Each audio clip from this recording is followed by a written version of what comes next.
Olá, crianças! Então vamos para a nossa aula de hoje de português do livro Aprender Juntos. Aprender Juntos é na página 64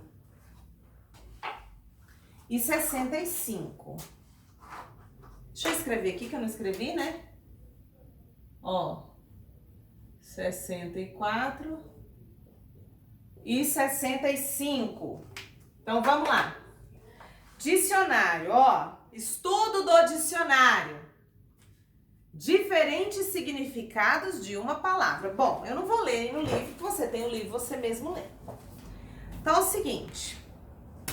Aqui eu tenho um dicionário Aurélio, mini dicionário Aurélio, tá? Existem outros dicionários mais fininhos e tal, que as palavras mais simples do dia a dia nós encontramos. Fica às vezes mais difícil encontrar palavras mais complexas, palavras menos usadas, aí é mais difícil encontrar num livrinho desse tamanho, né? O dicionário, ele tem uma característica diferente. Ele é um livro, mas ele é um livro de pesquisa, não é um livro de leitura de prazer. É um livro de pesquisa, então ele é organizado de uma forma que facilite a sua pesquisa. Um dicionário é organizado em ordem alfabética, na ordem que o alfabeto aparece, A, B, C, D, E, tá? Então olha aqui, o meu dicionário, por exemplo, ele tem essas marcas aqui. Quer dizer que isso aqui é o alfabeto, ó, o primeiro aqui é a letra A, tá vendo? Primeira manchinha aqui é a letra A, então se eu abrir em qualquer lugar aqui nessa manchinha, eu vou ter palavras começadas com a letra A. E assim segue. Vou dar uma pausa aqui. Então, nós temos... eu tive que parar um pouquinho, mas estou de volta. Então, assim, aí o próximo grupinho, que é a letra B, C, D, E, F, G, H, I, J, K, L. O K tem tão pouquinho que a gente nem vê a manchinha, mas ele tá aqui, sabe? Continuando, gente. Então, isso é um dicionário e ele traz as palavras, os termos e os seus sentidos, o significado e os sentidos. Por exemplo, uma palavra, ele pode ter vários significados ou vários sentidos para a gente usar. Vou dar um exemplo. Se eu falo assim a palavra manga, de repente eu vou encontrar no dicionário manga, parte da roupa, parte de uma camisa, parte de uma camiseta. Ou fruto típico da mangueira, entendeu? Manga. E aí tem outros sentidos ainda, tá? Tem outros significados. Mas tá, as palavras que aparecem no dicionário, por exemplo, na letra A, o primeiro termo que aparece no dicionário comum é a vogal A. E aí, a vogal A é uma palavra? Não, ela é um termo, ela pode significar várias coisas. Então, a gente chama as palavras e os termos de entrada. Alguns chamam de verbete também, mas elas chamam entrada. A entrada é a palavra ou termo. Então, amor, casa. Então, isso é a entrada. Olha aí no seu livro que você vai ver isso explicado. O verbete é o conjunto de explicações daquela entrada. Então, tudo aquilo é o verbete, todos os sentidos, significados, exemplos, tudo aquilo é um verbete. Então, é o conjunto de informações sobre a entrada, que é a palavra ou termo que a gente está analisando. O dicionário traz vários sentidos para a mesma entrada, ou para a mesma palavra ou termo.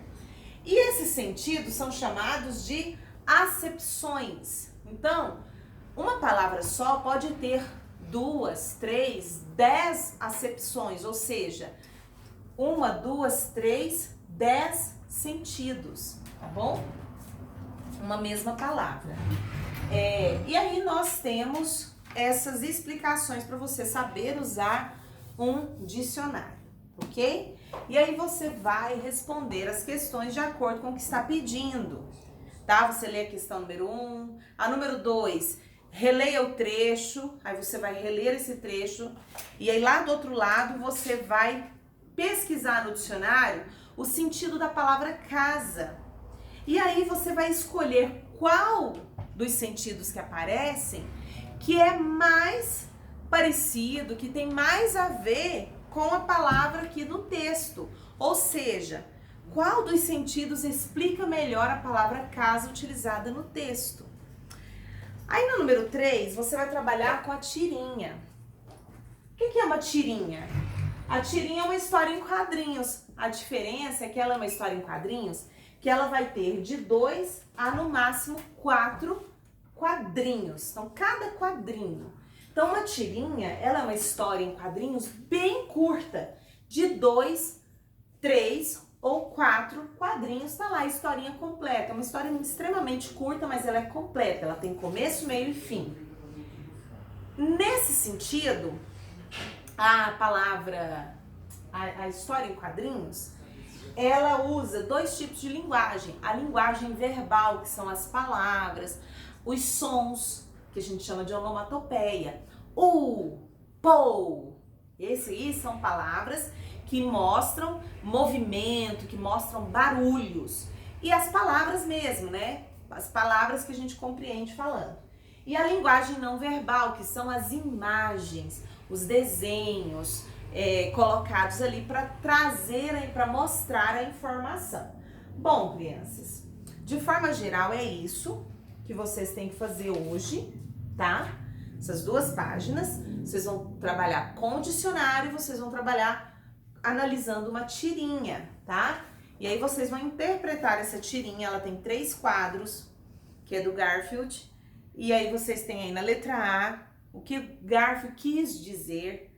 Então você vai entender a expressão dele, o que ele quis dizer com a expressão que ele pensou, qual o sentido do ratinho, qual a atitude do ratinho logo após o pensamento do Garfield. Aqui fala, sim, após a fala, mas na verdade esses balões não são de fala, são balões de pensamento. É como se eles estivessem conversando com o pensamento, que a gente sabe que o Garfield, ele mia, tá? Ele não fala, ele pensa. Quando ele tá perto do dono dele, ele pensa, né? Na letra C, no último quadrinho, Garfield parece ter mudado de ideia com relação ao gatinho, né? E na sua opinião, por que houve essa mudança? E na letra D, quando alguém diz para se sentir em casa, você faz exatamente o que costuma fazer na sua própria casa? Então aí já é uma análise do sentido da frase. Fica à vontade, se sinta em casa. Aí você vai fazer a mesma coisa que você faz na sua casa ou não? Pensa um pouco sobre isso e na correção a gente volta e fala mais um pouquinho, tá bom? Até a próxima. Beijinho.